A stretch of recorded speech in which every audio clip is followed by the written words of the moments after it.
Okay, let's play some damn chess. Slut from China. Street whore.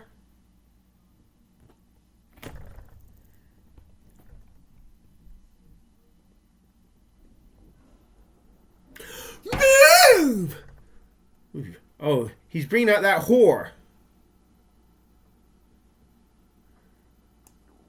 He's bringing out that whore. Dumbass.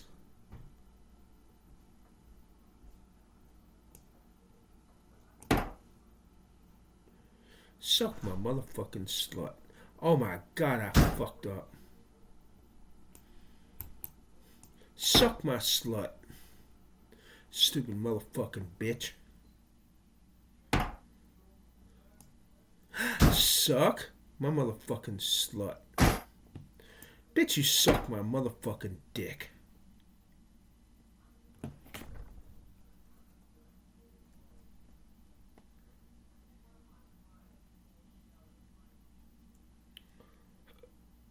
Bitch, you suck my dick, bitch. You suck my motherfucking dick.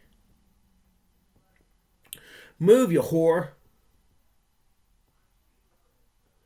Move!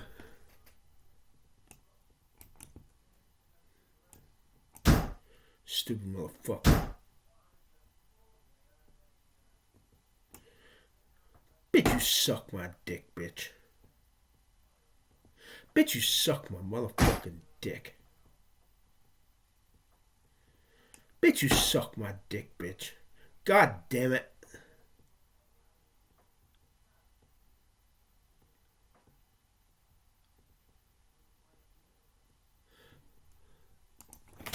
Welcome to Mindshift. I'm Brandon, and I have a wonderful guest today. Maybe one of the most requested guests over the last few months. This is Justin from Deconstruction Zone. Justin, a quick welcome. Well, thank you so much for having me, Brandon. I've been a fan of your channel for quite some time, actually, since you first started streaming. Now fuck up and overlook. And I always thought to myself, man, I'd love to collaborate with this fantastic mind. And slut. Here we are. From China. You made it happen, man. Thank you very much. Mutually a fan. Very excited for today's conversation as well. For those of you that don't know Justin, he has an amazing channel, The Deconstruction Zone, where the main thing, at least what I love the most, although you have some side videos and conversations, but your live streams with people calling in, watching you walk people through. I saw a comment on one of yours the other day that was like, hey, Justin's playing chess. He's 5 moves ahead. And you dumbass. All you had to do was take my horse, necessarily, but you know where you want it to go. You know the point you're trying to make. Stupid. Of course, you know what the believer is going to the stupid machine. Walk them through that to the get stupid to the machine. end result, which of course doesn't always turn out well for them or in general.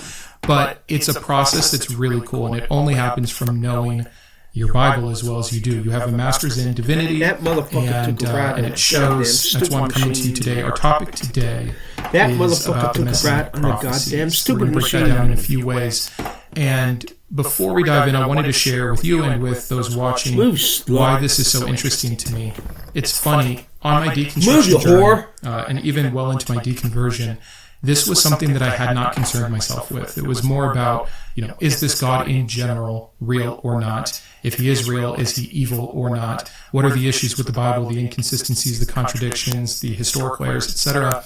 And prophecy was one that once I learned enough about what our mind was doing and how vague prophecy was and how easy it is to retcon and these things, I was like, okay, got it, it's just false.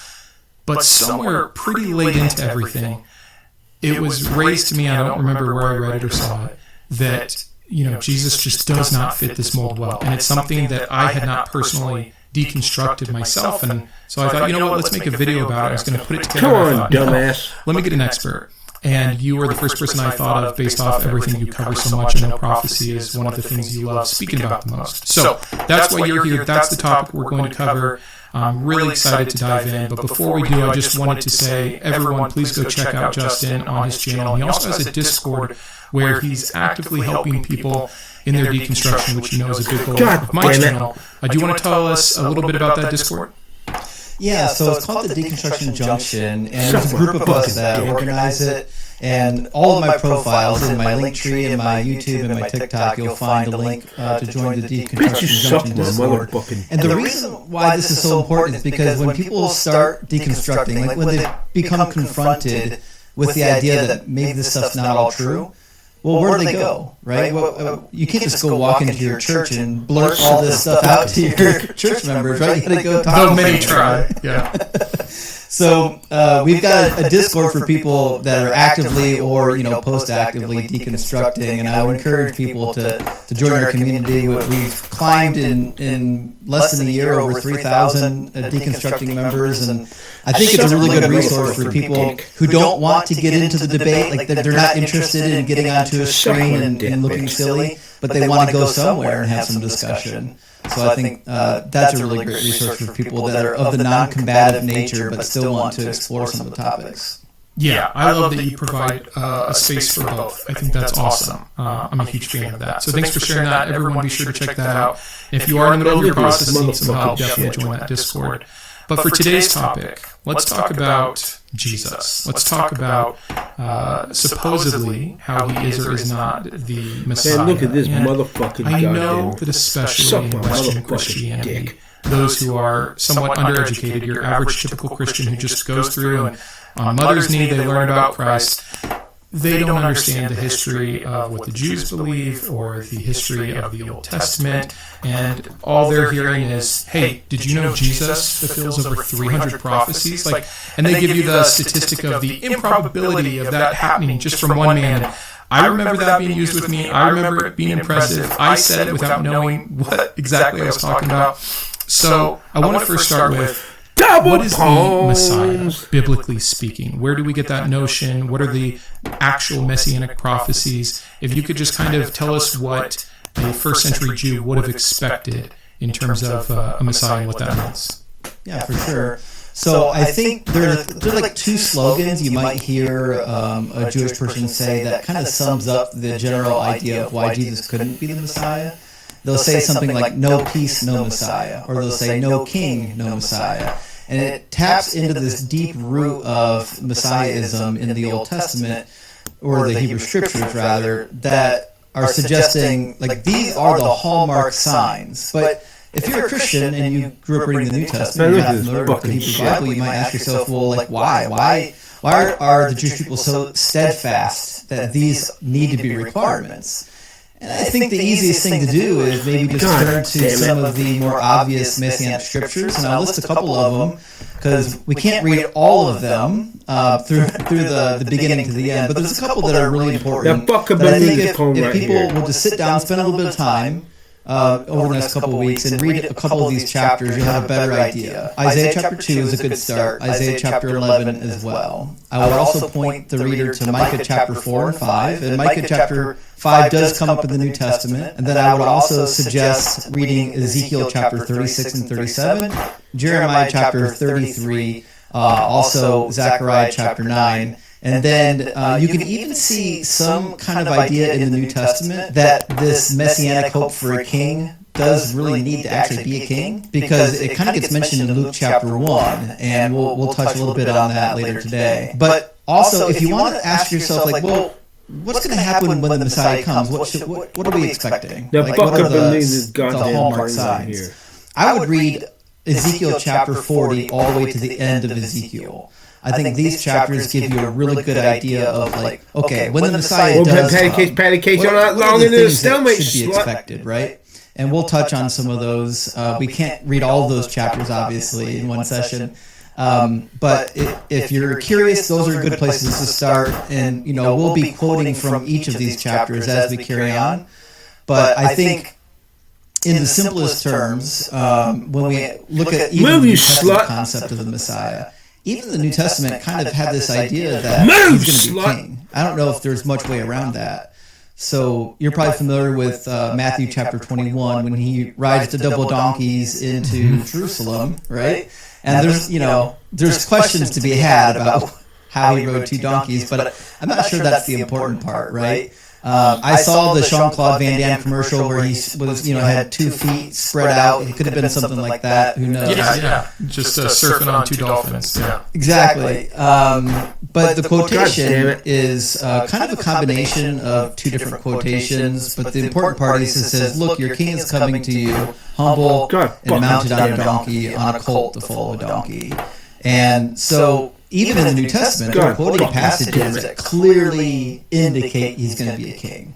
And if you go to Luke chapter 1, it's predicted that he's going to be a king over his people and that he's actually going to rescue them. In Luke chapter 1, verse 67 to 79, it talks about how they sent a savior for his people. Move, you whore! And that he's going to rescue them from the hands of their enemies and all who hate them, so that in doing so they can worship the Lord without fear. So even in the New Testament, we get some idea that like this expectation for a savior who's going to be a king is definitely in view. The question that we have to ask ourselves is, why are they saying these things and did they come true? And so if you don't mind, maybe I'll jump right into my favorite messianic passage. I think it's most clearly the passage we can go to in the Old Testament that is short, it's concise, and it gives you a little idea of what the Jewish people were expecting and maybe why Jesus couldn't have fit. Yeah, I'd love to hear it. And also, just to give some framing and context, one of the things that I had spoken to you about in email that I want to make sure we cover when we get to it, this is a perfect place to start. But just for those of you listening,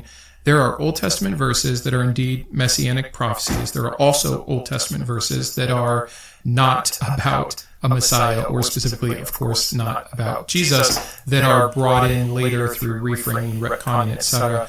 We'll get to that in the second part of this conversation, I'm sure, but wanting to start, of course, with the actual Hebrew Bible's claims about what a Messiah will be, will look like, time frames, all that stuff. So yeah, whichever one you think is best for us to start with, let's dive in. I agree. So I want to, like you said, kind of paint a picture of what were they expecting, and then how are the New Testament authors interpreting the data in front of them? Like, if they're looking back at the same passages we're looking at, how do they get from point A to point B? Because, like, when I read those chapters, I don't get the same conclusion, right? So how do they get that conclusion? Right. So we definitely want to take a look at that. But in Jeremiah 33, verses 14 all the way through 18, there's just this delightful passage. It gets somewhat repeated in Jeremiah chapter 23. But it says, "The days are surely coming, says the Lord, when I will fulfill the promise that I made to the house of Israel and to the house of Judah. If I can't win, I'll In still those win the days fuck and out at of that time, I will cause a righteous branch to spring up from Jacob, and he shall execute justice and righteousness in the land. In those days, Judah will be saved, and Jerusalem will live in safety. And this is the name by which it will be called, the Lord is our righteousness." And so we'll save the last 2 verses for a second. You might be asking yourself, well, what's the promise that he's going to fulfill? Like, he just says he's going to fulfill the promise. Well, he kind of built that promise up in the preceding verses. He kind of tells you that it's the renewal of the land, where people are going to live in the towns of the hill country. They're going to live in the Shephelah, in the Negev, and they're going to pasture their flocks in Judah and Benjamin again, and they're going to do so safely, right? They're not going to be in fear.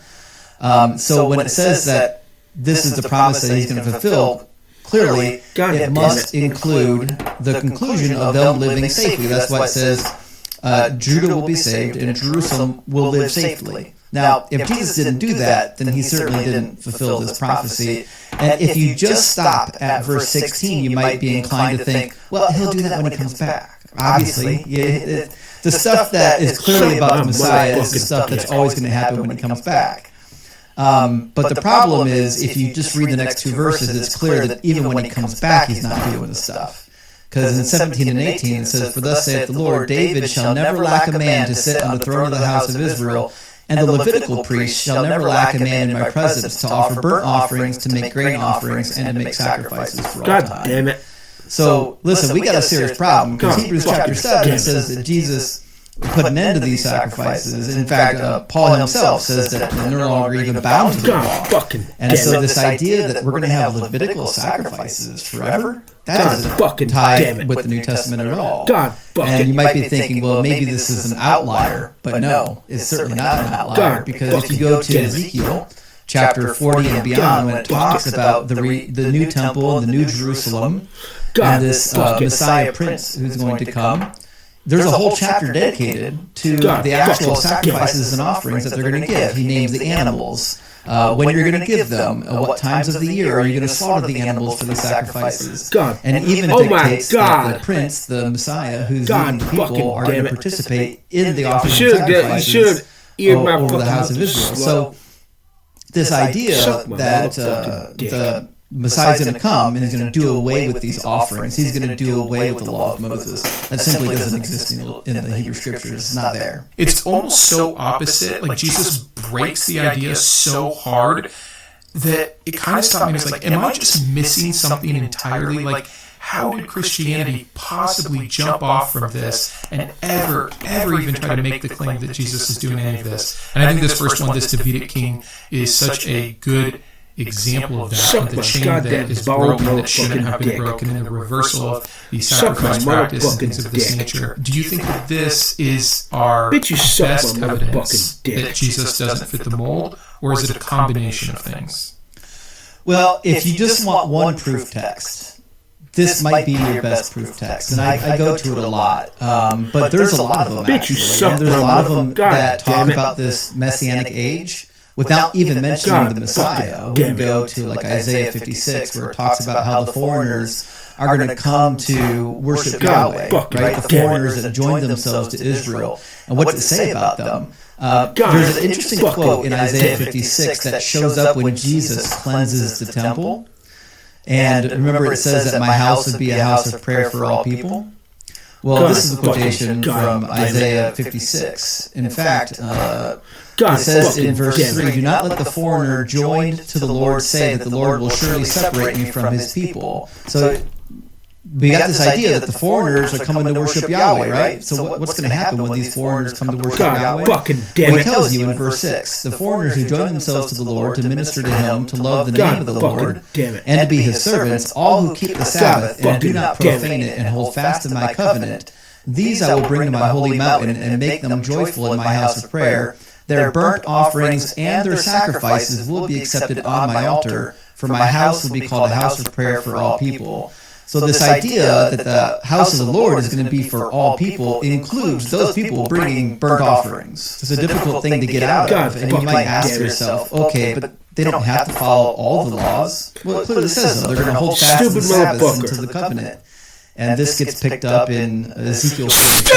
This idea that, no, the foreigners don't get to abrogate the law of Moses. In fact, in verse 9 of Ezekiel 44, it says, "Thus saith the Lord God, no foreigner, uncircumcised in the heart or the flesh, of all the foreigners who are among the people of Israel, shall enter my sanctuary." So according to Ezekiel, you got to snip the tip.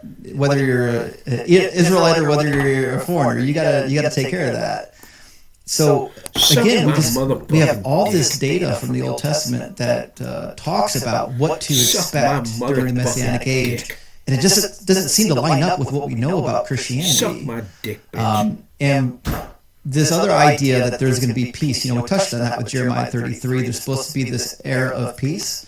Well, Micah leans really hard into this. Micah has a section of chapter 4 dedicated to this, which he is actually quoting from Isaiah chapter 2, which is interesting because the book of Matthew tries to paint this idea that Jesus actually is the fulfillment of Isaiah chapter 2. God damn it. You've probably heard the prophecy where it says that, he moved to the town of Nazareth because it was said that he would be a Nazarene. And this is really a play on words from Isaiah chapter 2 where it says, actually Isaiah chapter 11, I apologize, where it says that a branch will come out from the root of Jesse, right? It says, a shoot will come out from the stump of Jesse, a branch will grow out of his roots. And branch in Hebrew is netzer. Stupid! A branch, but it sounds like Nazareth. Yeah, to think just knock off the final letter. And so Matthew's doing a little bit of a play on words here. But if you read Isaiah chapter 11, stupid, he took it right that you think he's the branch. But the problem is, nothing happened. Like chapter 11 says, the wolf will lie down with the lamb, the leopard will lie down with the kid, the calf and the lion will feed together, the little children will lead them, the cow and the bear will graze together. Holy smokes, we got all kinds of stuff that seems to be like world peace. said, "They will not hurt or destroy on my holy mountain, for the earth will be full of the knowledge of the Lord as the water covers the sea." Dumbass. How can you tell me that Jesus is a fulfillment of Isaiah chapter 11 so just because loud. he moved to a town that sounds vaguely similar to a word that happened to show up in the passage? This is why it's so important, and it's frustrating because as a believer, you're told, I hate this isn't true for everyone. Some people are encouraged much more to dig in and really study their Bible and understand the history and things like this. But your average believer, I mean, there are a couple billion people that believe Jesus is the Messiah, essentially. And I would say 1.8 billion of them, if we're just throwing a number out there, don't have any understanding in this kind of thing. And they are just reading the New Testament. They're just hearing what their pastor says. And it feels so true with some of the things that get pointed out in retcon, which we'll get to. How do you think, though, again, without getting into the excuses, how do you think that the gospel writers got it so well? Were they just hell-bent on making Jesus fit no matter what? Is it just, rose-colored glasses? Or were they bad at reading and understanding? I think a lot of times, especially Christians, will have this idea that these, not that they would even most of the time call them anonymous gospel authors, would have been experts in their field and had studied the Hebrew Bible so well, knew exactly what prophecies meant what. What's your take on that? What can the person who's deconstructing hear from you about this level of expertise? I would say two things. I think if you just want to ask yourself what level of expertise do they have, look no further than Mark chapter 1 and chapter 2. In just the first two chapters of Mark makes two blunders trying to address the Hebrew Bible. So in Mark chapter 1, famously, when John the Baptist is introduced, it says, "In the beginning of the good news of Jesus Christ, as it is written in the prophet Isaiah." And then he goes on to conflate Malachi with Isaiah. He says, "See, I'm sending my messenger ahead of you who will prepare your way," which is from Malachi chapter 3. Then it says, "The voice of the one crying out in the wilderness, prepare the way of the Lord, make straight his path," which is from Isaiah chapter 40. It seems to me that, Mark, our earliest gospel, if he's an expert, he's got some explaining to do because he seems to be a little bit confused, and you might just give him a pass and say, well, sometimes people do that, right? They just forget who the quote came from. Because again, in 2:6, he says that Abiathar was the high priest when David went into the priest at Nob, when he was on the run from King Saul. But it wasn't Abiathar, it was Ahimelech. He was the high priest. Abiathar didn't become high priest until Saul already died, and David took over. So, Mark has, his understanding of the Hebrew Scriptures seems to be a pretty low level. And this might be one reason why you don't see a lot of Old Testament citations in the book of Mark. You don't see quite as many of them. You suck my motherfucking dick. That being said, I don't think Matthew is much better, but I think Matthew is doing something that's not completely inventing a new hermeneutic. And it might be a good time to introduce two texts. So I get to talk about them a lot, but I don't often get to read from them because I'm usually in the middle of a debate. But if you got a copy of the Dead Sea Scrolls in English, we can kind of see this thing that was happening within the Jewish communities. Man, this is during what might be referred to as the intertestamental period, the 400 years, leading up to the arrival of the first century, and we've got a whole bunch of Pesharim in the Dead Sea Scrolls. Some of them readable, some of them not so readable. Bullshit. And what we find in there is there's a retooling, a reworking, you would say, of the prophecies, where it seems like the prophecies predicted that after the Babylonian exile, finally God's going to restore his people. And then it seems like they're rebuilding a little bit, but maybe not the way the prophecy expected. So they have to move things out, which is why Daniel's like, hey, listen, I was reading the prophecy of Jeremiah, famously in Daniel chapter 9. And he's trying to figure out, because he's about 522, he's reading this prophecy according to the timeline, Daniel 9. He's like, after 70 years, according to Jeremiah 25, we should have been restored. It's been longer than 70 years, what gives? And then he's like, well, I was reading the law of Moses, and it turned out, there's these additional punishments in the law of Moses. Now we got a multiplier 70 by 7. So we see even in the book of Daniel is like, okay, we have to kind of rework these prophecies to make light of the fact that they didn't really come true. And so we find a bunch of that in the Jewish literature. And so if you read the famous Habakkuk Pesher in the Dead Sea Scrolls, you'll find that they go through and they'll go like line by line and they'll like reinterpret what it means. Like it had an original meaning, like here's what it means now, right? So for example, on Habakkuk 1:6, the quotation is, "For now I am about to rise up the Chaldeans, that brutal, reckless people." Well, we know who the Chaldeans are. That's a very specific people group. These are the Babylonians, right? But in the Pesher, it says this refers to the Kittim, who are swift and mighty in their annihilation. Wait a minute. The Kittim are people from the west. The Babylonians didn't come from the west. They came from the northeast. So they're just going through and they're just like, hey, listen, we've got to retool these prophecies to make them relevant to our time period, rather than just admitting that these prophecies aren't real because the people who gave them weren't actually hearing from God. And maybe my favorite one is from the Nahum Pesher. There's a quotation from Nahum 2:11 where it says, "Wherever the lion goes, there also goes the whelp without fear." And there's this really interesting chapter in chapter 2 of Nahum where God is pronouncing judgment on Nineveh, right? And but the Pesher sees it differently. The Pesher says this actually refers to Demetrius, the king of Greece, who sought to enter Jerusalem. Like, wait a minute. These are condemnations for the enemies of Israel. I mean, the Babylonians at the time, not the Greeks. So this is kind of what we see happening in the New Testament, where they're willing to say these prophecies can't fail, which means we have to retool them. We have to go in and say, well, these words actually don't mean what the words originally meant. They have to mean something new. And I think the biggest tool that the New Testament uses is this idea of like, well, it was fulfilled, but it was fulfilled spiritually. Yeah, definitely the biggest one for sure. It's the biggest excuse. I want to break that one down with you for sure. I also want to say it's so refreshing to hear someone so knowledgeable and so text heavy. And so for those of you listening or watching, I hope that you embrace this for what it is. This is, you're getting the text, you're getting the references.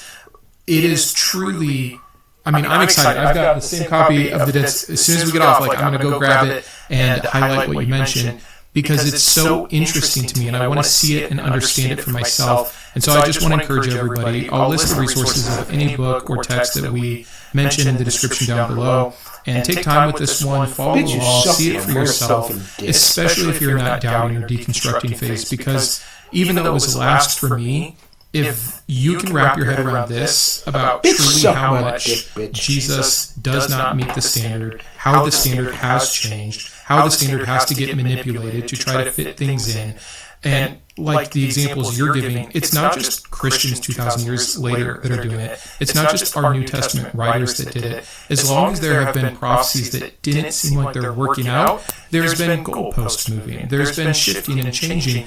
And in a million years, I don't think I would have heard those two examples. So again, I'm having like a geek moment of thrill with you here that you're bringing stuff like that up. So I just wanted to kind of just level set really quick with that. Yeah, and so maybe now would be a good time to kind of look at how the New Testament authors were retooling some of these prophecies, or at least trying to figure out, like, you know, how can we make these seem like they're more about Jesus? Like one of the more famous ones, but I think it kind of paints a clear picture of what type of hermeneutic they were working with, is the virgin birth in Isaiah 7. Such a famous passage. It's a great place to start because so many people know about it.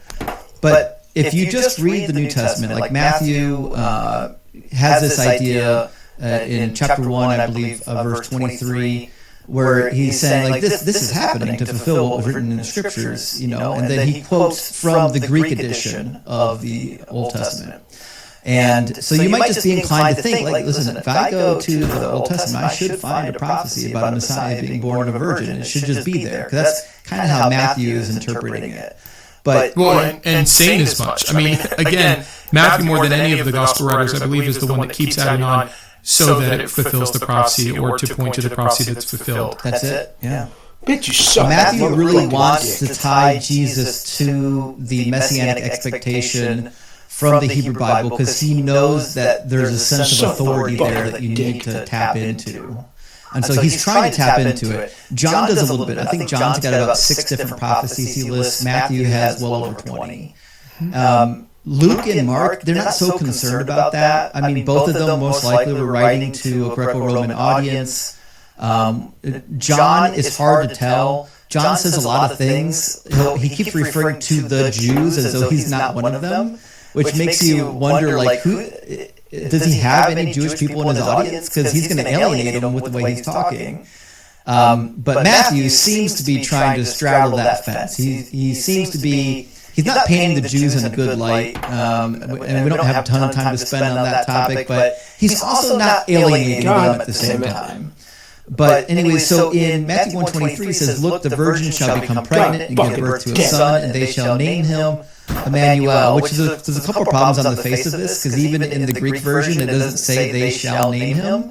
He has to change it to a they to make it sound like the people in general are going to refer to him as Emmanuel. That's a small change that he puts in there to make it sound like it's more about Jesus.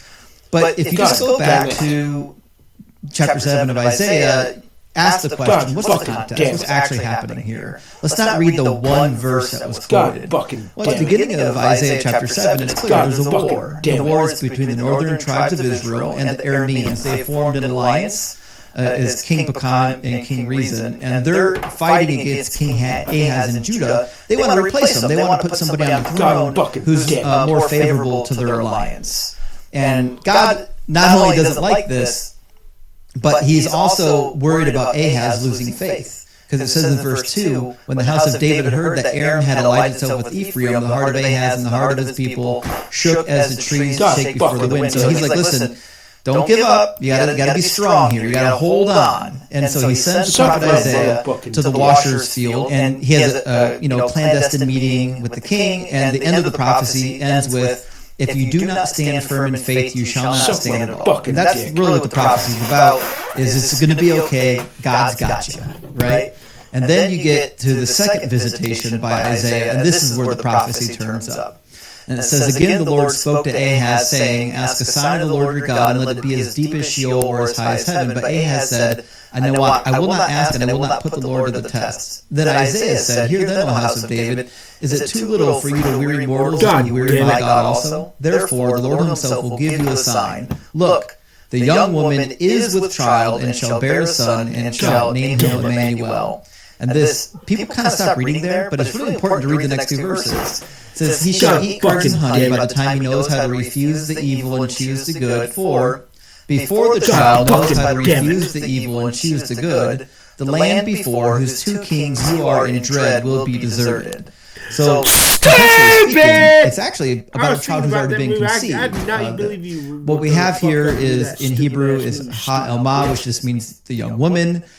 It could be interpreted that Alma could be a virgin that is not outside the realm of possibilities. God damn it. But certainly it doesn't make sense of the passage. Damn it. It also uses the adjective hara, which just means pregnant. It's an adjective in this form. If it was being used as a verb, it wouldn't be able to work for the sentence because it's past tense and it's in the masculine form. So it's clearly an adjective describing a pregnant young woman who's about to give birth, and before that child knows right from wrong, the 2 kings that King Ahaz is afraid of, they're going to get wiped out. They're going to get wiped out by the king of Assyria. And I think the prophecy makes a lot of sense because, remember, God is trying to shore up the faith of the people so that they won't fall. And as the prophecy comes true in chapter 8, as it's happening, the prophet cries out twice. He says, "O Emmanuel, take notice, all you people, and be dismayed. Listen, all you far-off countries, gird yourselves and be dismayed. Take counsel together, but it shall be brought to naught. Speak a word, and it shall not stand, for God is with us." So the prophecy doesn't say anything about a Messiah. It's not anything for hundreds of years later. It's a prophecy about the current time, 725, 730 years before Jesus. And it has nothing to do with Jesus. But the New Testament authors need to find something to describe Jesus. And they're like, we already have this young woman with no father, and it's obviously got to be a virgin birth. That rumor must have started. it must have been popular enough by the time the gospel authors were writing that was already part of the zeitgeist of Jesus. They already knew that he didn't have a father, so he must have been from God, just like the other Roman demigods. He was part human and part God. It's so interesting to connect all the little details, because I think people that have been in this space long enough, they hear, Alma, is actually, the Septuagint got it wrong, and it means young lady, can mean virgin, but obviously the gospel writers took it and they used it incorrectly to force this point, which, if said just that plainly, opens the door to a lot of Christian apologetics.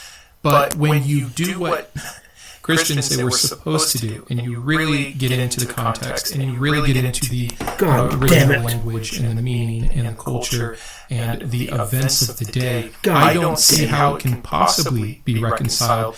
And then the second thing that you said there that's so interesting to me is that, and I think a lot of people don't think this, I know I didn't when I was still a believer, we think of the stories originating with the gospel writers as opposed to what you're talking about, this cultural zeitgeist going on, these rumors that have been going on for decades, if not more in some cases, that they are putting down to paper as opposed to generating the story.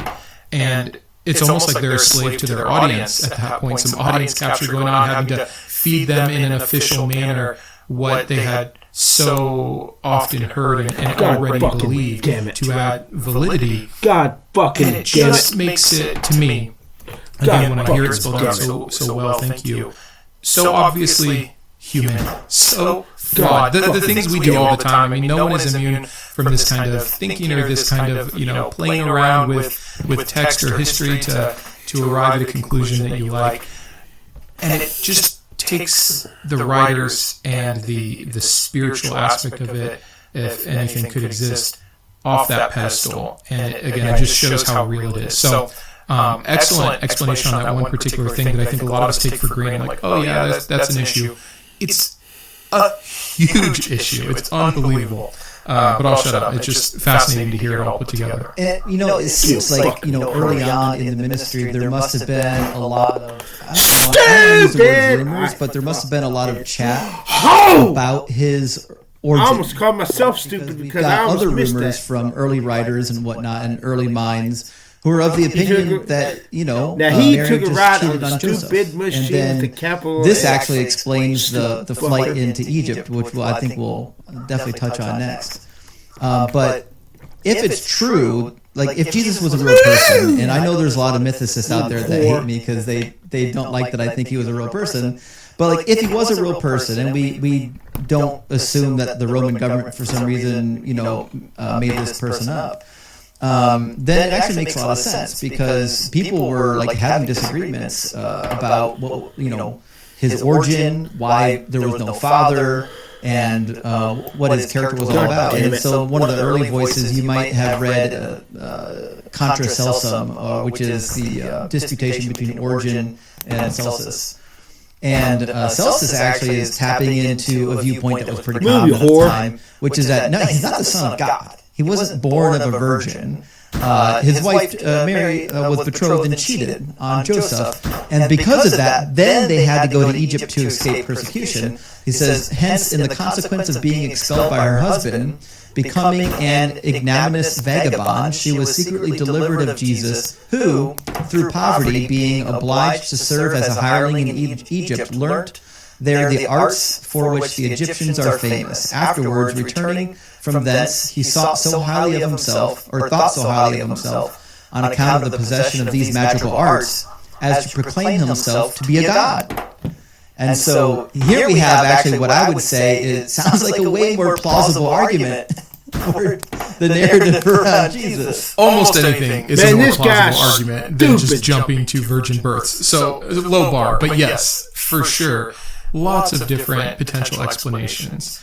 And while we're on that, the Egypt narrative, of course, another gospel claim is Egypt, which we can talk either about the contradiction between how Jesus was in these places according to the different gospel accounts, but more specifically, I would like to hear from your mouth in the same way that we covered Luke's young woman or virgin claim. What verse in the Old Testament are they trying to line this up with, and what is the validity there? Right. So Matthew chapter 2, about verse 14 through 16, it said that Joseph and Mary got up and took the boy by night to Egypt and fled there to avoid the persecution by Herod and stayed there until his death. And this was to fulfill what was spoken by the Lord through the prophets. God damn it. Out of Egypt I have called my son. And this is a famous passage where, obviously, this is about the Messiah coming out of Egypt. Get that goddamn out of here. If you go to the citation from Hosea chapter 11, which is where it comes from, it's actually not clear at all that's what's happening. In fact, what's being cited is not really even a prophecy, at least not the part that they're citing. So, for example,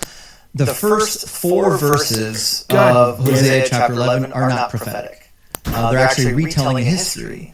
There is a prophecy that begins in verse 5. And to make more fucking Christ. Can I stop you really quick? I'm sure there's people who are not used to reading this text at all.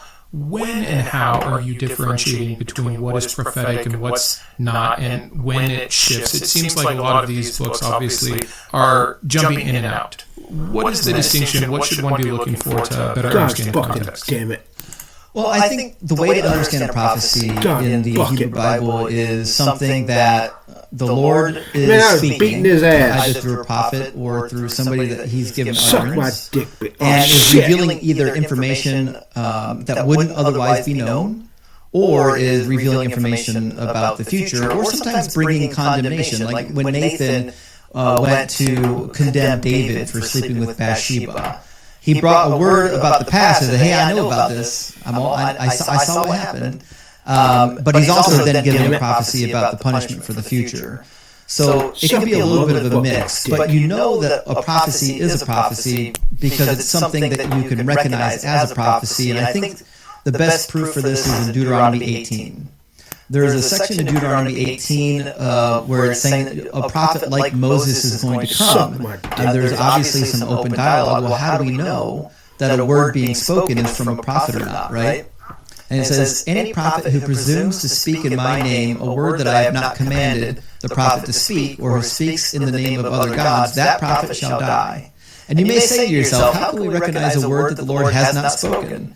If a prophet speaks in the name of the Lord, but the thing does not take place or prove true, it is a word that the Lord has not spoken. The prophet has spoken presumptuously, and do not be frightened by it. So there seems to be this idea that, a prophecy is something spoken by the Lord that you should be testing. You should know it's a prophecy off the bat. It shouldn't be a secret. No, that's good. I know it sounds like a bit of a juvenile question, but for those that would go to their church leader and say, hey, what about this prophecy? Move, you whore! So often there's so much pushback that you're reading it wrong, or it wasn't for that time, or actually that's just a what if, or that was a historical possibility, or that was an event, but it was described differently in special terms. And so, if anything, I just want to be able to empower people to no, if something is said to happen from, and it's coming from God or through the prophets, you should be able to test these things. And it's not testing God. It is the system in which God set this up, supposedly, for us to know certain things. Of course, there's many verses that allow you to back right out of that, where you can have false prophets, and sometimes it's because they were wicked, but sometimes it's because God gave them that word. And it's, nothing is ever simple. But that's a good explanation. Thank you. I'll let you get back to what you were saying. Yeah, the only thing I would point people towards is maybe Deuteronomy 13, where it talks about false prophets coming and making omens and portents for the future, and saying, hey, if they don't come true, if they do come true, don't listen to that prophet. I'm testing you, right? So even in Deuteronomy 13, there's this idea that the prophecy is going to be something that you need to test. Even if it comes true, it may not actually be from the Lord, but it's not just any random words on a page. Right. So in Hosea 11, we find the fulfillment supposedly of Matthew chapter 2, verses 14 through 16. And it says, when Israel was a child, I loved him, and out of Egypt I called my son. And now, if you're a Christian, you might stop reading there, but you shouldn't stop reading there. Because it says, the more that I called them, the more that they went from me. And they kept sacrificing to the Baals and offering incense to the idols. Yet it was I who taught Ephraim to walk, and I took them up in my arms, but they did not know that I healed them. So he's talking about the Exodus, right? And anyone reading this is like, oh yeah, this is just a retelling of the Exodus, right? There's no prophecy to be had here, at least not until verse number 5. And you might be asking yourself, why the change? Why the change from history to prophecy? Well, it's actually quite clear. God is actually building a case in which to condemn Israel. It says, I led them with cords of human kindness, with bands of love. I was to them like those who lift infants to their cheeks. I bent down to feed them and fed them, and they shall return to the land of Egypt, and Assyria will be their king because they have refused to return to me. So the prophecy legitimately starts in verse 5. Prior to that, God's giving you the groundwork for this is why bad things are about to happen to you. I brought you out of Egypt. I fathered you. I put you in my arms, and you rebelled against me the entire way. You were my firstborn son, and I loved you. And because of your constant rebellion, I have to send you back into captivity. So once you put the appropriate framing around it, like there's no Messiah here to be had. There's no Messiah coming out of Egypt. And the part that was quoted from is literally a passage that is trying to be used by the author to condemn the nation of Israel, not to save them. Mm-hmm. Yeah, exact opposite once again. It's just amazing that this stuff ever got through. It's just so pervasive. It's hard to believe. I think part of the problem is in today's world, we can pick up a Bible, right? We can just go grab a Bible and pick it up and be like, is that really in there? Did it really say that? You don't really have that access to written literature in the ancient world. And there's so much that was word of mouth, or you would go to your friend that just knew a little bit more than you did. So remember when computers were still new, and so I'm an elder millennial. I remember I was just old enough that I knew how computers worked, and when Grandma had a problem, I would fix Grandma's computer. But that didn't make me a computer expert, right? Yeah. But unfortunately, religious literature is much the same in the ancient world. Sometimes you just had to find someone who knew a little bit more than you did to ask the question. But often they weren't great resources. Yeah, again, the human factor of it, which for so many people is so hard to let go. I don't know how much you know of my personal story. I had a good decade, not in fundamentalism, but I had a long life before then of very fundamentalist. The Bible is inerrant. And so ideas like that the reason we have certain mistakes, sometimes it's not even manipulation or someone trying to lie and create this thing to deceive. It is just that people were fallible and didn't have a lot of information, which is not what you would expect, of course, when you're thinking that all Scripture is inspired to this degree and that God had a special hand in every single author, over the course of the centuries to put this thing together. And so I always try to keep that in mind as I'm speaking to people who are deconstructing. That there's two types of these deconstructions: the leave from fundamentalism and the Bible being inerrant. But then that even that doesn't just make it okay and get excused. You still have major issues, even in the proper understanding of the Bible and interpretation and things of this nature. So I'm just trying to hit on both sides of that coin. But yeah, very, very true point. Yeah, and I was a Christian for a while that didn't hold the biblical inerrancy, and certainly you can do that. You can be a Bible believer and not believe that it's inerrant. Yeah, I made it work for a while. Yeah, right. I think a lot of us try. You hang on to every little bit you think you can, and eventually, towards the end of it, you're kind of like, I don't think there's anything left to hold on to. But so that's the process. I think for me, once I realized the prophecies were so problematic, it was hard for me to call myself a Christian because, I was like, when I first started digging into them, I was like, okay, I can see why that one's kind of nonsense. That's silly, But then as I really got to know them well, I was like, I don't think you feel any of these. None of these prophecies, not even the ones that are legitimate prophecies. Micah 5 is a legitimate prophecy. It's not picking random words and calling it a prophecy, like Hosea chapter 11. I'm thinking you must have another. Of Ephrathah, who are of the little clans of Judah, from you will come forth for me one who is to rule in Israel, whose origin is from old, from ancient days. Well, this is the justification given by the wise men as to Jesus' birthplace being in Bethlehem. So that seems to be a legitimate prophecy, but all you have to do is just read it carefully and slowly, and it becomes clear that it couldn't be Jesus. Because it says, from you will come forth for me one who is to rule in Israel. Okay, well, first of all, Jesus didn't rule in Israel. Second of all, the narrative clues you into the first problem, which is that they're asking the birthplace of the new king. But Jesus is never a king. This is a huge problem. And you might ask yourself, okay, but he will be the king when he comes back. He will rule when he comes back.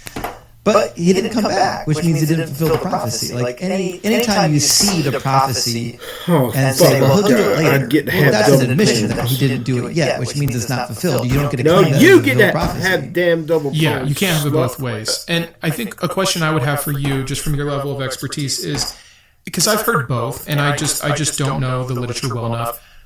For the people at the time that these Old Testament texts are being first, either orally passed down or finally put down pen to paper, would there have ever been an expectation that a prophecy is going to take 2,000, 3,000, 4,000 years to be fulfilled? Or was it always kind of an immediate, this lifetime maybe, or this generation maybe later? Do we have context around that? A little bit. So there's a passage in Zephaniah and a passage in Ezekiel that seems to be suggesting that these prophecies are coming soon. So Ezekiel is questioning, why the prophecies seem to be tarrying. And the Lord says, from here on out, these prophecies are going to be imminent, right? And then Zephaniah is, not a lot of people get into Zephaniah, but it's an interesting prophecy about the supposed day of the Lord when he finally brings the final reckoning of things. And Zephaniah says, it's now. He says that day is at hand. And so we have this idea that these prophecies seem to be pretty darn immediate. And if they weren't immediate, well, it's kind of silly that God is framing them as though they're about to happen to these people. When they don't come true, what do you do? Well, you have to say, well, obviously the prophecy had to be reworked, or it was conditional, right? The Israelites repented, so God didn't bring the destruction. Look at what God said he was going to do to Nineveh. God damn it. And they repented, and God didn't destroy them, right? So you get a lot of wiggling with people when they don't come true to make up different reasons why they didn't come true. But what you don't get, you never get a statement from God later in the Bible that says why it didn't come true. Right, because the intention is that it was going to. Yeah, the goalpost moving is so very obvious and serious. And like you said, sometimes it works out, but you usually get a conclusion within that specific time frame. Like the Nineveh story is a perfect example of that. Sorry, I'll let you pick up where you were. No, it's a great question, and it seems to be that way even in the prophecy. So, for example, when you go to Isaiah chapter 40, which gets quoted in Mark, when it says, prepare the way, right? This is in reference to Jesus.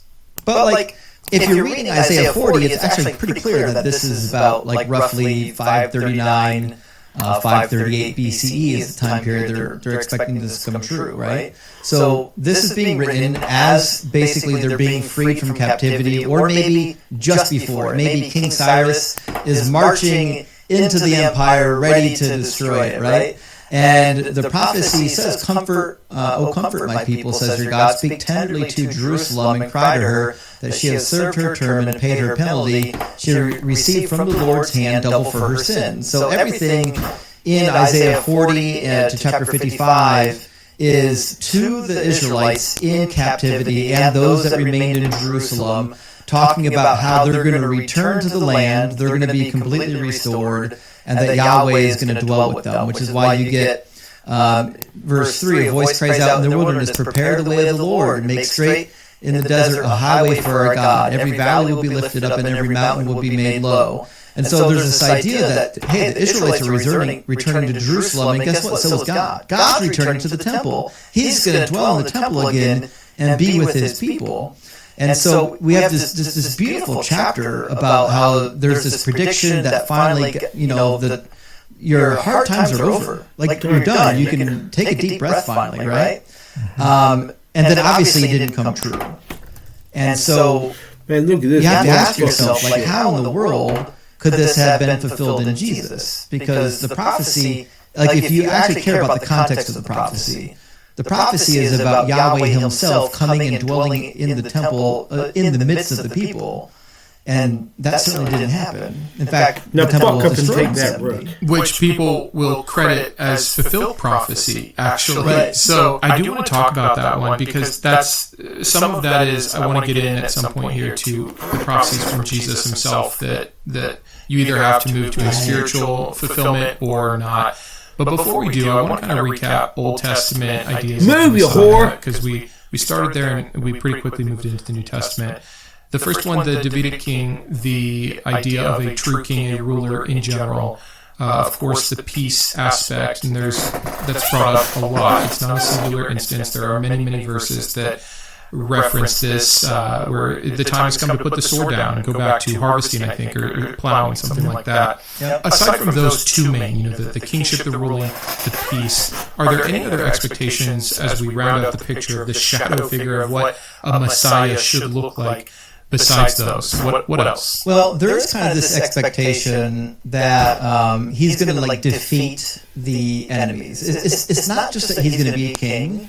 It's not just that he's going to sit on the throne over a time of peace, but he's actually going to be defeating the enemies. He makes the peace. It didn't just happen because he showed up. It happened through conquering. Is that fair to say?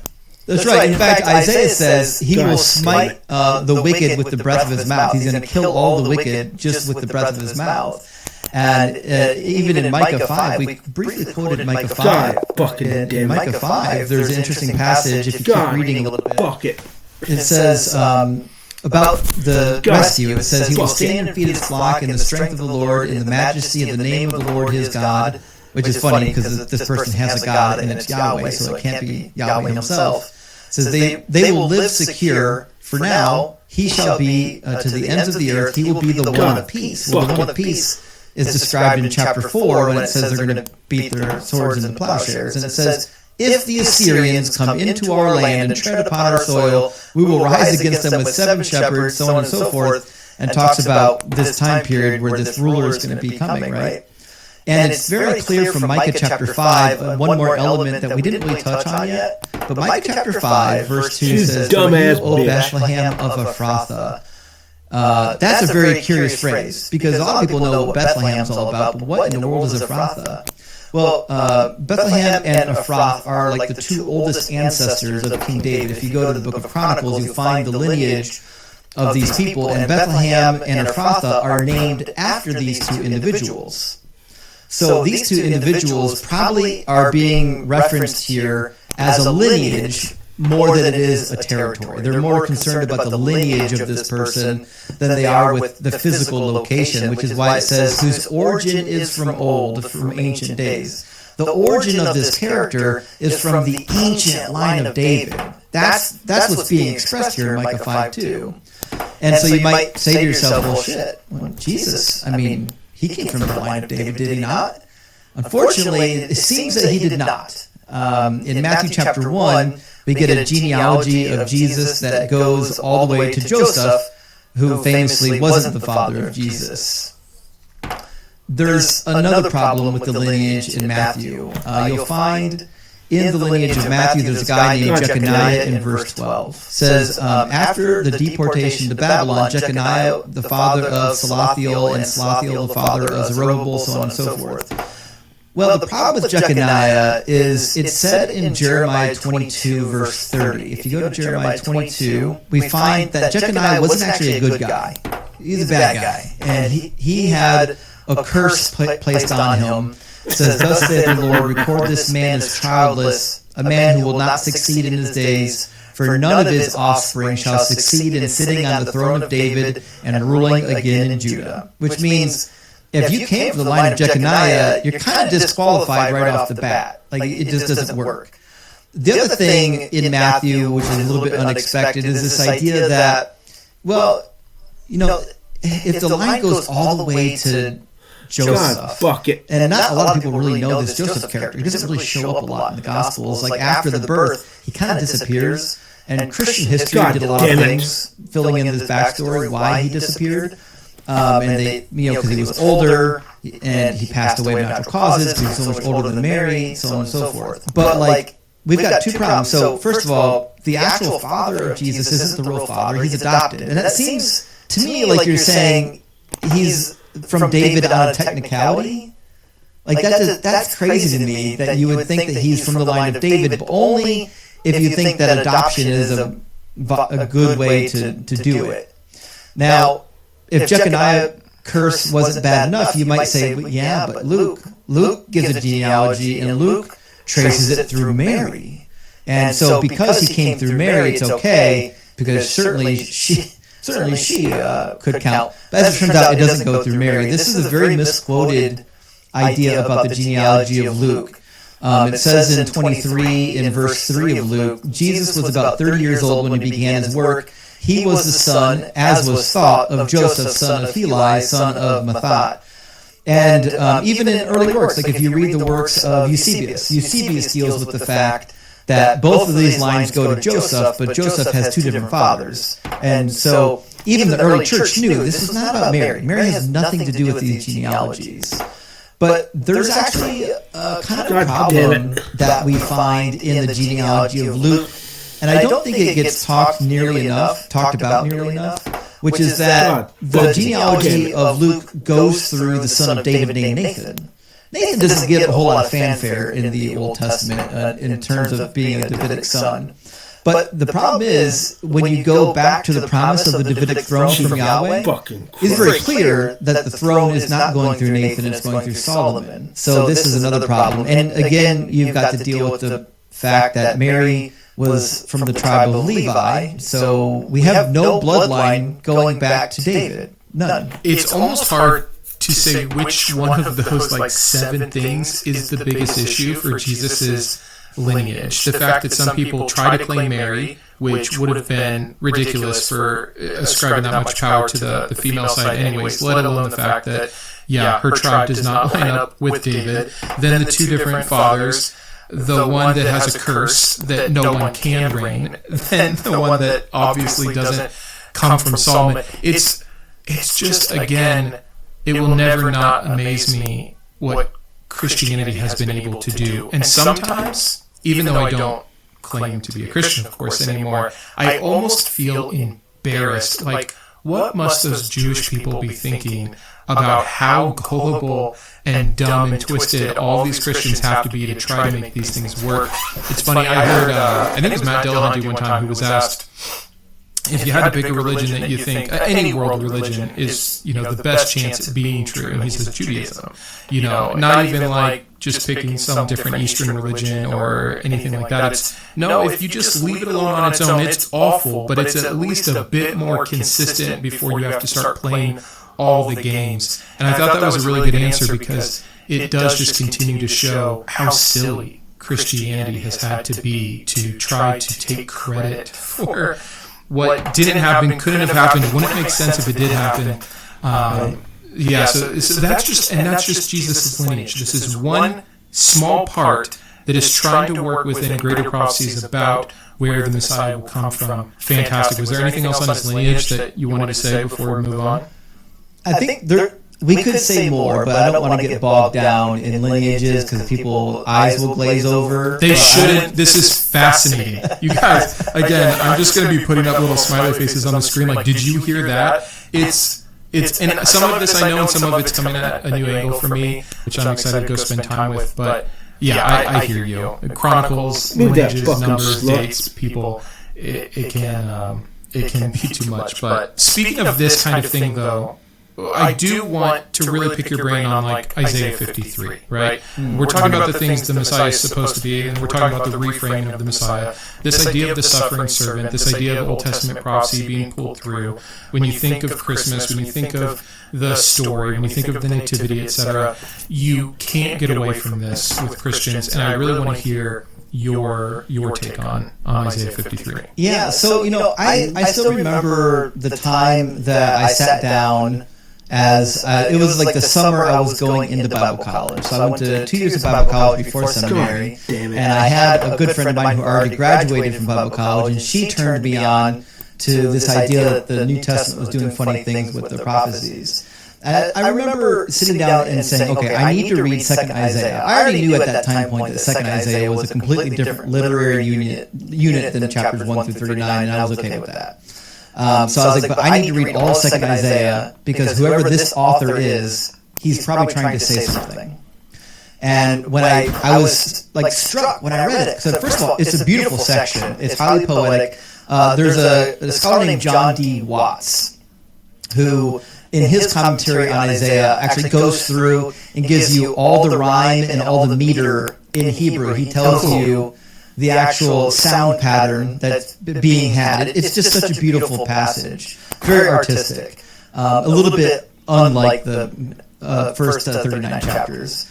But the thing that struck me is that he tells you over and over again who the servant is. Like it's not like 53 like come along and we hear about the servant and we're like, oh well, I mean, who's a servant? Well, how would we ever find out?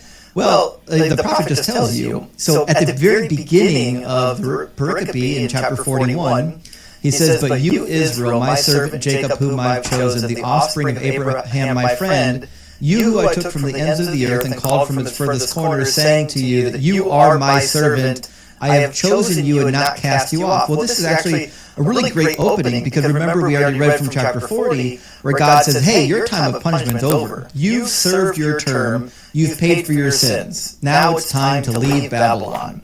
So he's saying, listen, I didn't forget you. I didn't cast you off. You're still my servant. And then if you go to 43:10, this is where it's important, because like Christians will say, well, yeah, but the nation of Israel is a lot of people. It can't be a single servant. Well, yeah, first of all, it certainly can be a single servant, because the author is clearly employing a metaphor, because in verse 43:10, he says, you are my witnesses. He says that in the plural. You are my witnesses, says the Lord, and my servant in the singular, whom I have chosen, so that you may know and believe in me. So he makes it very clear. The collection of people is being personified as a servant. 48:20 is a really interesting one. 48:20, we get to like the culmination of Deutero-Isaiah. He says, go out from Babylon, flee from Chaldea, declare this with a shout of joy and proclaim it, send it forth to the ends of the earth, and say that the Lord has redeemed his servant Jacob. Which is the whole arc of 2nd Isaiah. The whole arc is, it's time for God's servant to be redeemed from the Babylonian captivity. Your time of service is over. So when I get to 53, I can't find a single reason why I would get there and think that the servant is anybody but the nation of Israel. Yeah, just context. The thing preached at us constantly. They have no problem when God says that this nation is an enemy. Like, of course you can have an entire nation or people group personified as an individual entity. It's so silly, the apologetics that and the excuses one has to make. I'm just never not amazed, and I shouldn't be, but it still catches me off guard. So, very clearly, this is not a messianic prophecy. Very clearly, this is not even about an individual, and it's not about someone in the future yet to come. Correct? Right? This is a present tense prophecy. This is about stuff happening right now. In fact, they talk about King Cyrus coming through. In fact, the only Mashiach ever mentioned in Deutero-Isaiah is King Cyrus. He's mentioned twice and called a Mashiach. And like Christians typically will say, well, who's speaking in Isaiah 53, right? Because that seems to be an important framing. Well, I think it's pretty obvious who's speaking if you're reading all of 52 prior. In 52, verse 10, it says, the Lord has bared his holy arm before the eyes of all the nations, and all the ends will see the salvation of our God. And this is the theme that's mentioned about a dozen times in Deutero-Isaiah, where God is bearing his mighty arm to rescue Israel from their captivity. And it's going to be so amazing that all those nations are going to see what Yahweh does, and they're going to be dismayed. Oh my gosh, look what the Lord did to these forsaken people, right? He freed them from captivity and elevated them to this high status. So when we get to the next couple verses, it becomes clear who's talking in 53, right? It says, depart and go out from there, touch no unclean thing, go out from the midst of it and purify yourselves, you who carry the vessel of the Lord. For you shall not go out in haste, and you shall not go out in flight. The Lord will go before you, and the God of Israel will be your rear guard. And then he says, see, my servant will prosper, he will be exalted and lifted up, and he shall be very high. This is where it gets really interesting, because he's starting to frame 53 in 14. He says, just as there were many who were astonished at you, so marred was his appearance beyond human semblance, and his form beyond that of mortals, so he shall startle many nations, and kings will shut their mouths because of him, which is echoed again in Isaiah 62, 2 and 4, and Micah 7, 16. Isaiah 62, he says, the nations shall see your vindication, and all of the kings your glory. You will no more be termed forsaken. So this is the vision for the nation of Israel, not for the Messiah. And then he ends chapter 52 with the most obvious statement framing 53, saying, "For that which had not been told to them, they're going to see it. And that which they had not heard, they will contemplate it."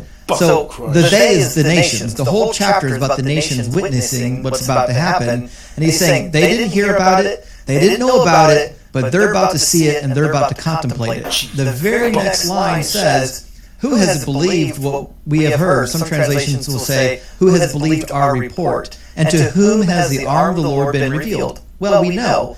52 said the arm of the Lord has been revealed to the nations that are holding Israel captive. So all of 53 is the nations being personified.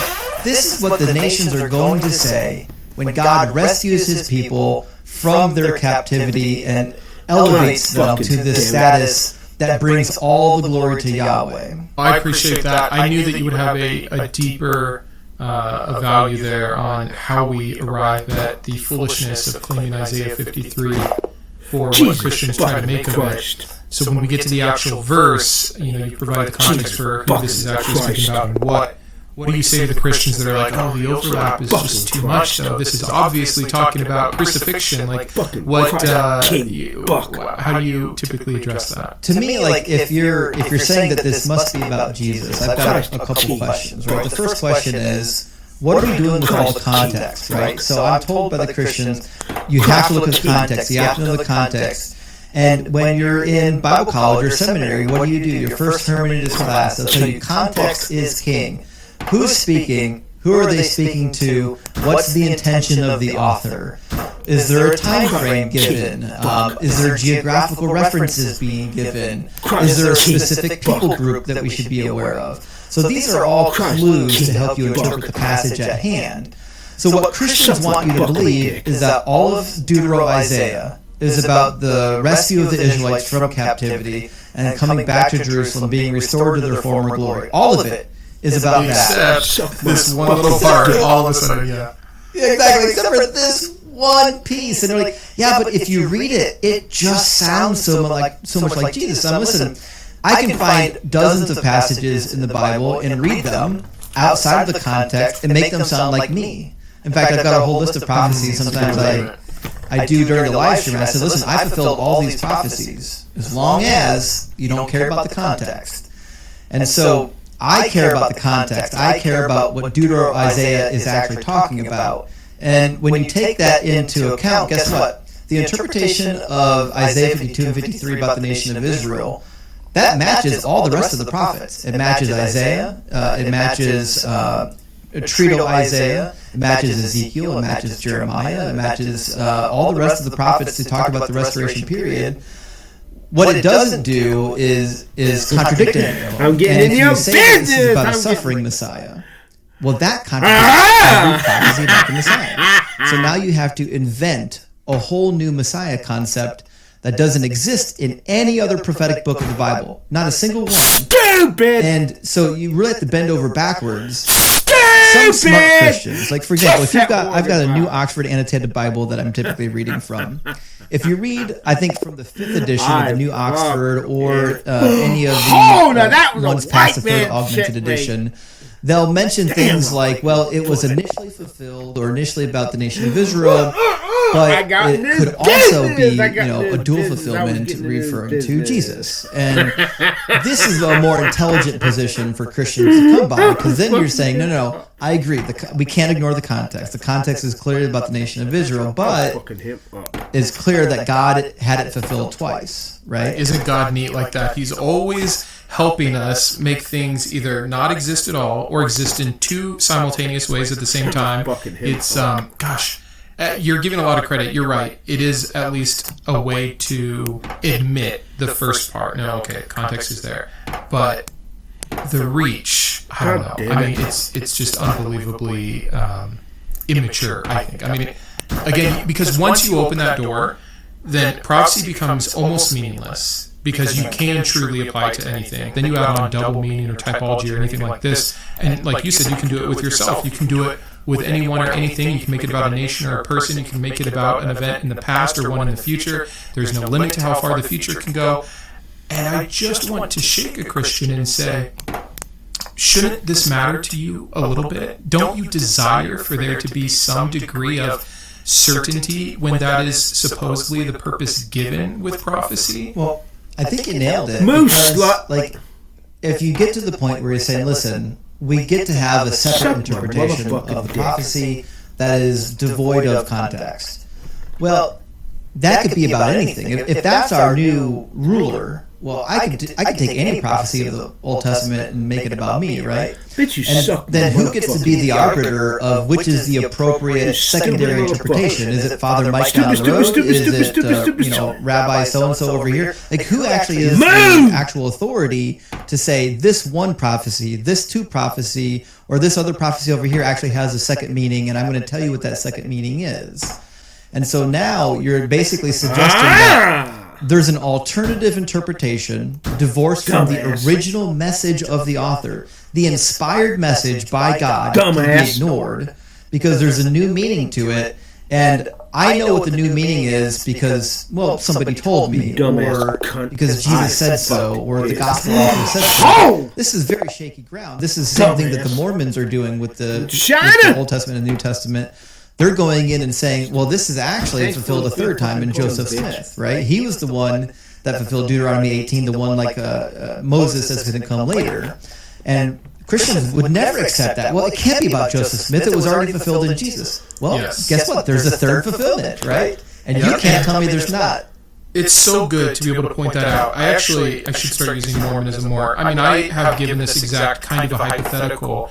We put Jesus as ancient, and the Old Testament is ancient, and these things happened in the past, and we've grown up, and the stories have already been written. We have the text combined, but that's just us getting to be in the benefit of the present. But yeah, if Joe Smith down the street makes a proclamation tomorrow, and we can just say, hey, it's number 3 now. It extends. This is your new Jesus. This is your actual.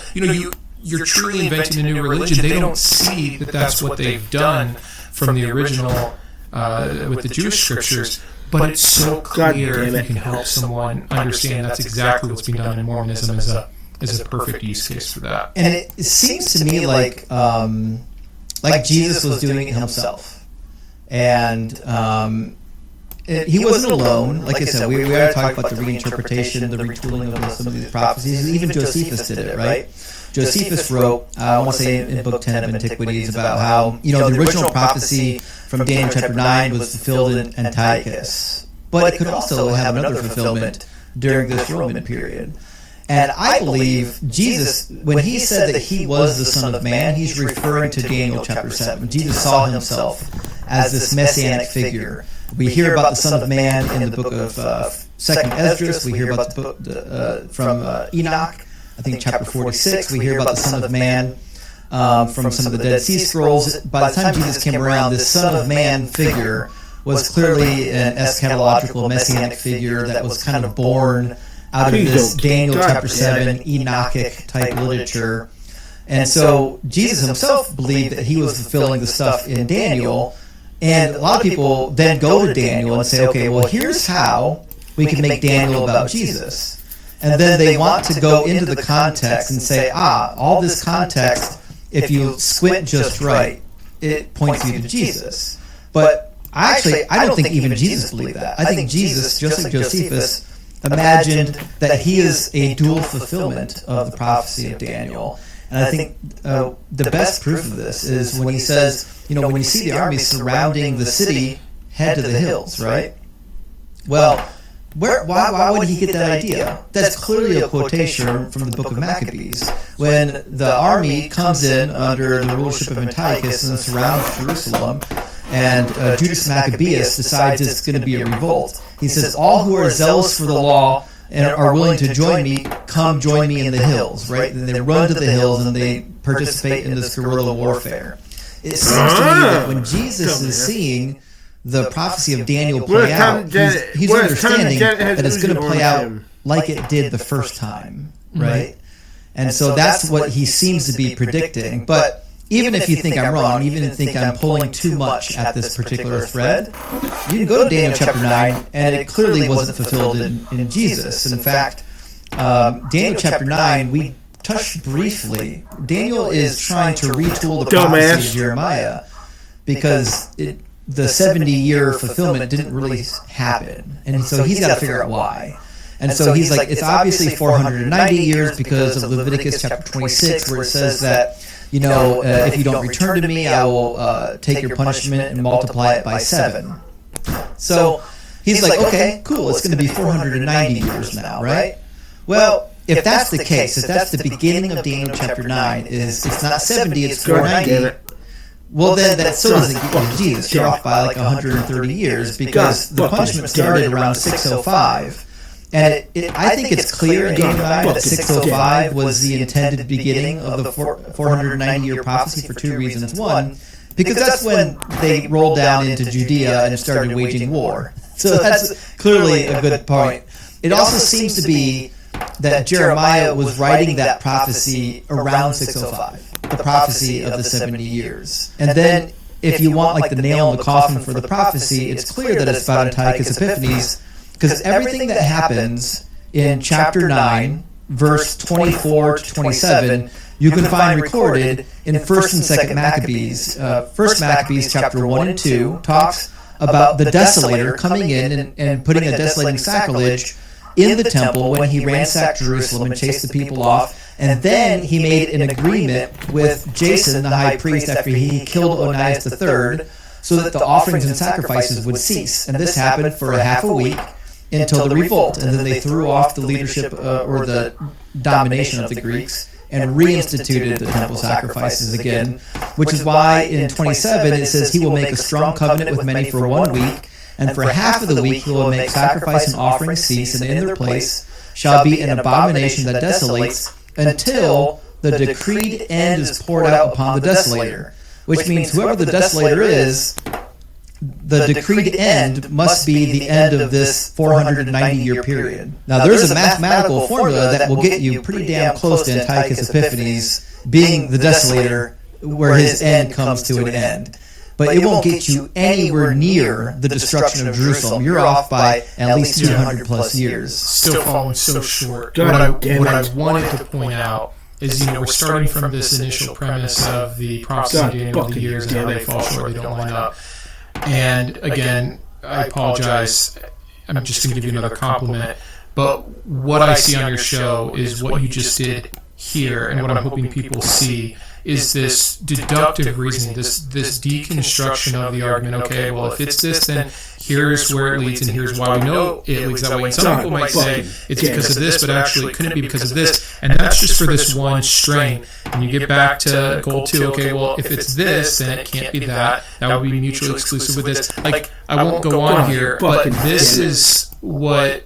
The reason I wanted to have a conversation with you in general is the vast knowledge enough to be able to say, okay, no problem, let's have it this way.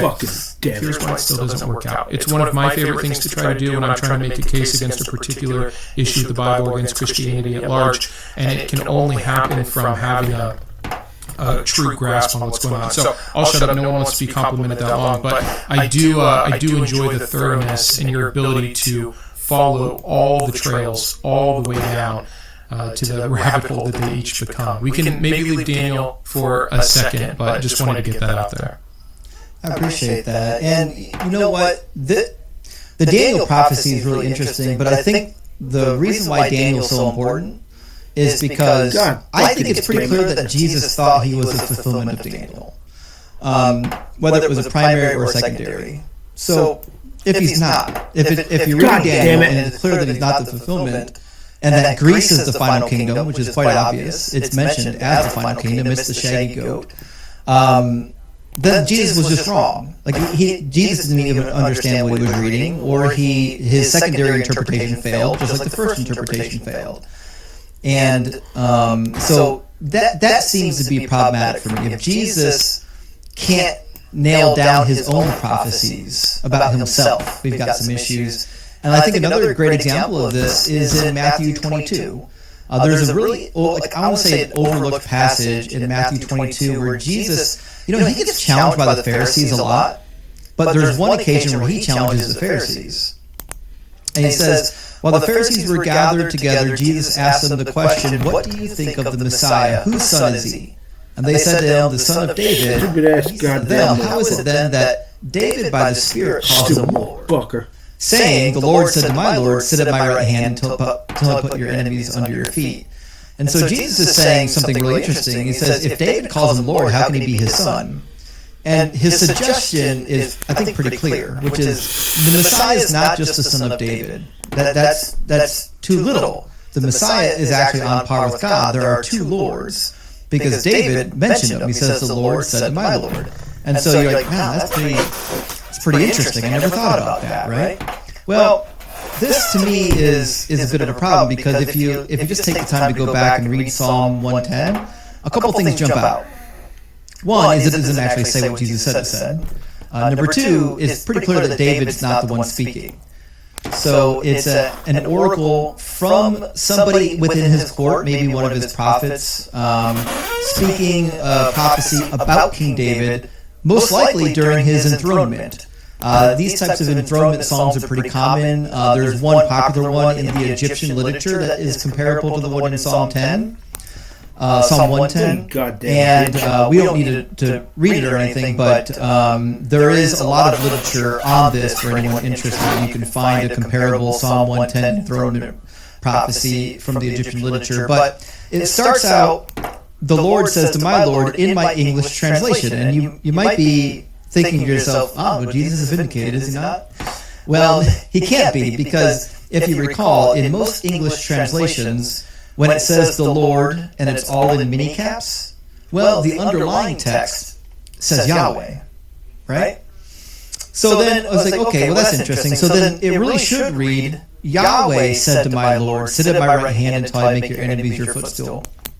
But that's not really good enough either, because it's important to recognize here that in the Hebrew text, we've got a really interesting word, it's ne'um, not na'am. So ne'um is not a verb. It's not a verb saying say or spoke or anything like that. It's a verb or a noun meaning an utterance, a prophecy, a saying, right? And so ne'um Yahweh is such a common stock phrase in the Old Testament. It's the beginning of a prophecy. It's like announcing, thus saith the Lord. Does that make sense? Mm-hmm. And so we have this super common stock phrase that starts it out, and it just says, an oracle of Yahweh. And then it says, to my master, let Adonai, to my master. I was like, so this is actually really clear in the Hebrew text. It says, an oracle of Yahweh to my master. Who's the master? It's the king. And how do we know it's the king? Because it says, sit at my right hand until I make your enemies your footstool.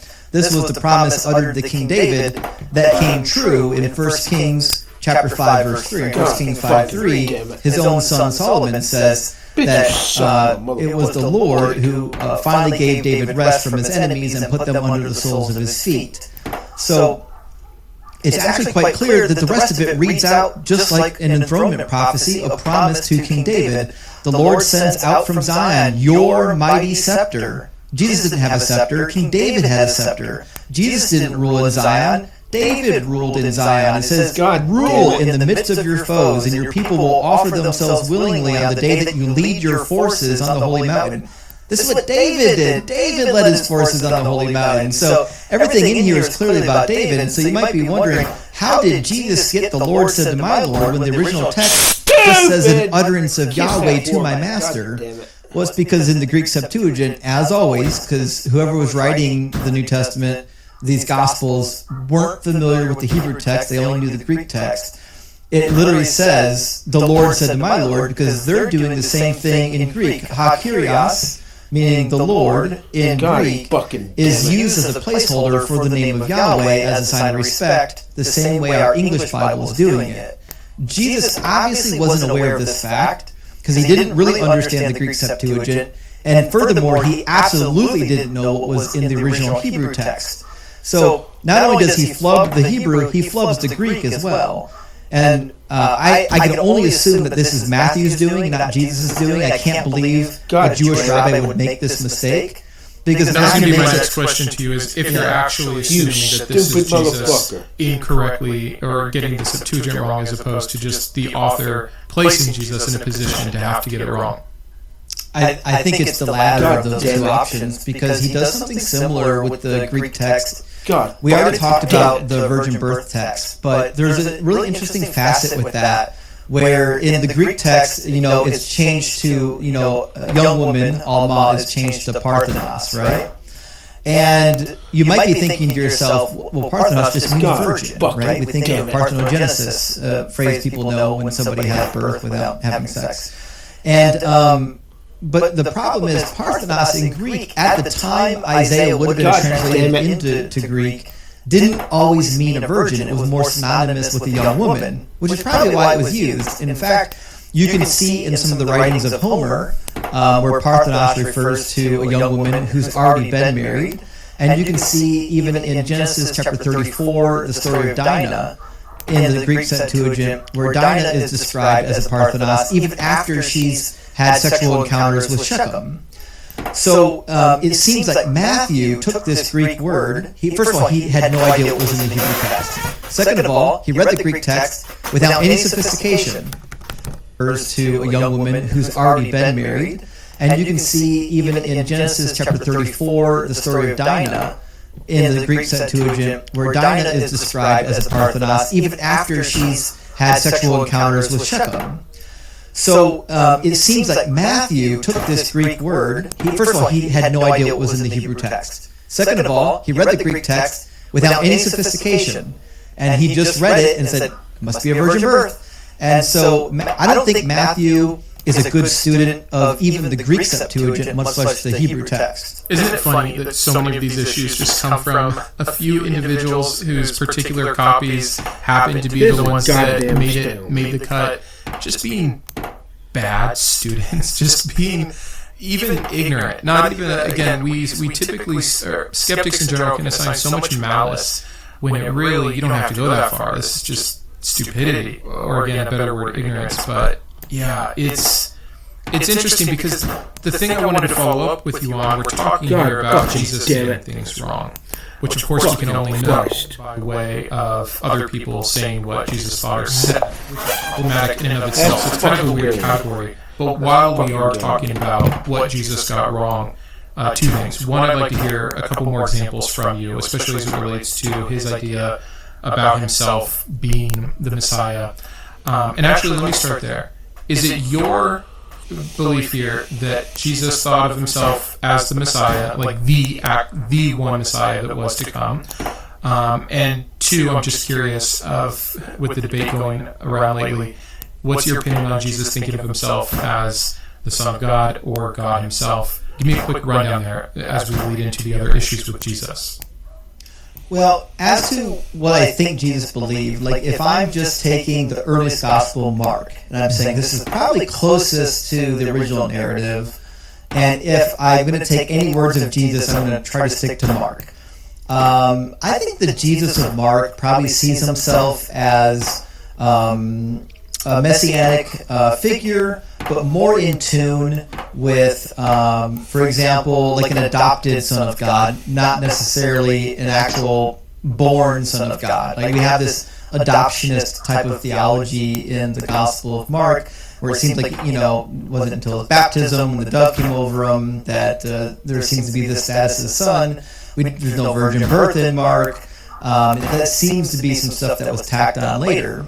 But nonetheless, I mean, you don't need a divine birth or to be the necessarily actual Son of God to be the Messiah, because... Well, and that's exactly what I was leading into, not to cut you off, but again, so many Christians who are not familiar will just assume that the Messiah was always going to be the Son of God. Like it's one and the same to them.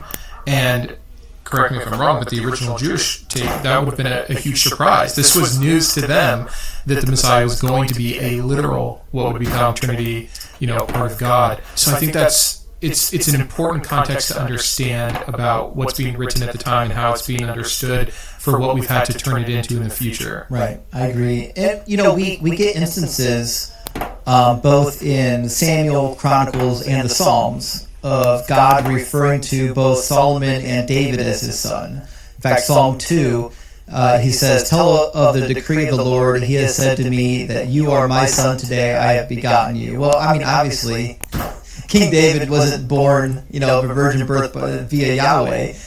This is this idea that, similar to the Egyptian pharaohs, you were selected by God. You were knit in your mother's womb. You were hand-selected before your birth to fulfill this role. You were chosen by God, and now that you're in this position of God, you're sitting on God's throne, you are now a son of God, right? Dumbass. So it's more of an elevated messianic title, I would say, in Mark. But fucking Christ. This other facet too, he uses the title son of man quite a bit, and I'm inclined to believe that this idea of Jesus thinking he's the son of man ties both into the Daniel prophecy, but also I think we would be remiss if we didn't touch a little bit on like the Enochic literature, and especially of the Melchizedek scroll in the Dead Sea Scrolls. So there's a Melchizedek scroll that's very popular that is kind of paralleling what we find in Daniel,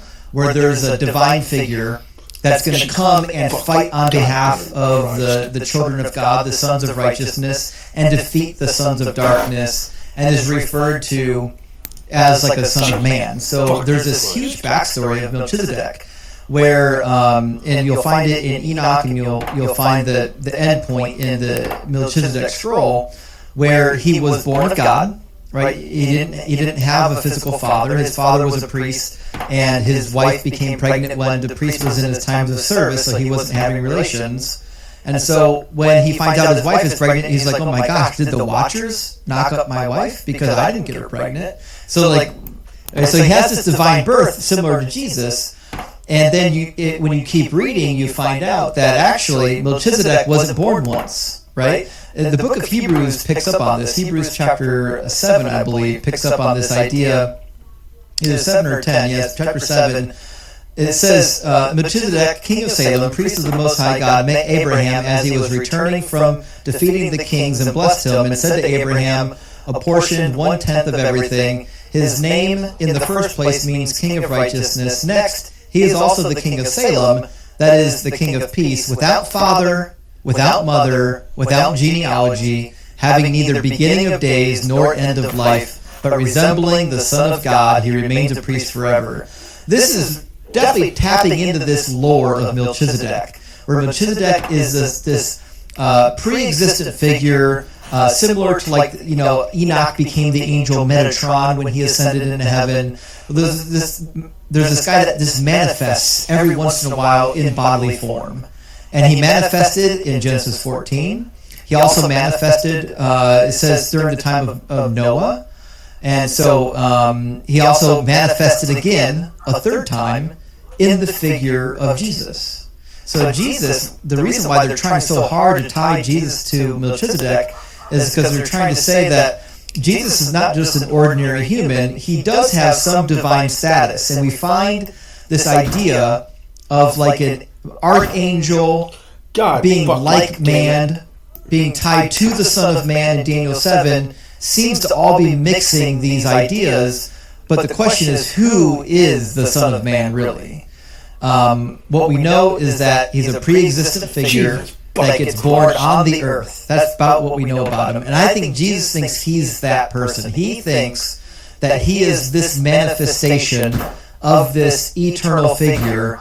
I don't think that Jesus necessarily believed that he was God, according to the Gospels. I think he thought of himself as being divine, maybe even being elevated to the status of God, but not being a trinity. It's interesting. The reason I ask is I know it seems a little off topic, and that's fascinating to think about. The whole idea that there's this almost like ongoing figure that every so once in a while gets reincarnated in some different form or flesh, centuries and centuries apart, if not millennia, is something that if you ask the average Christian, is this in your Bible, is this in your storytelling, is this in the divinity of Christ, they would scoff at so hard. It seems like such an Eastern idea or such a demonic idea, however you want to phrase it, anything that's not their particular brand. But the reason I brought it up is I think it's important to try to establish Jesus' thoughts as so far as we can see them through the writers, because if he is someone who thinks he's this